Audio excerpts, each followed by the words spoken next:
Border guards Bangladesh বাধা দেওয়ার চেষ্টা করে। এ বিষয়ে হুঁশিয়ারি বিজেপি নেতা এবং অভিনেতা মিঠুন চক্রবর্তী। কোচবিহারে একটি ক্যান্সার কেন্দ্রে পরিদর্শনে গিয়ে সাংবাদিকদের প্রশ্নের জবাবে মিঠুন চক্রবর্তী বলেন, ওরা বাধা দেওয়ার কথা বলছিল, এখন দেখা যাক ওরা যদি সত্যিই তা করে তাহলে কি হয়। মিঠুন চক্রবর্তী আরো বলেন, তিনি এই বিষয়ে বেশি কথা বলতে চান না, কারণ তাতে তার রাগের বিপরীত কিছু বলে ফেলতে পারেন।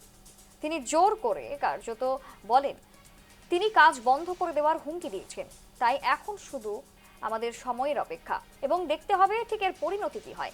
বাংলায় ক্ষমতা বদলের পর সীমান্তে শুরু কাঁটাতারের বেড়ার কাজ এবং তার পরবর্তীতেই কোচবিহারে কাঁটাতারের কাজে বাধা বাংলাদেশিদের, এ বিষয়ে হুঁশিয়ারি দিয়েছেন এবারে বিজেপি নেতা তথা অভিনেতা মিঠুন চক্রবর্তী। ঠিক কি বলেছেন মিঠুন চক্রবর্তী, শুনুন।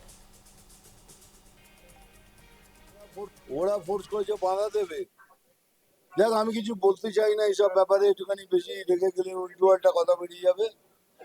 খালি বাধা দেবার কথা হয়েছে, বাধা দিলে দেখুন কি হয়। ওরা ফোর্স করেছে বাধা দেবে।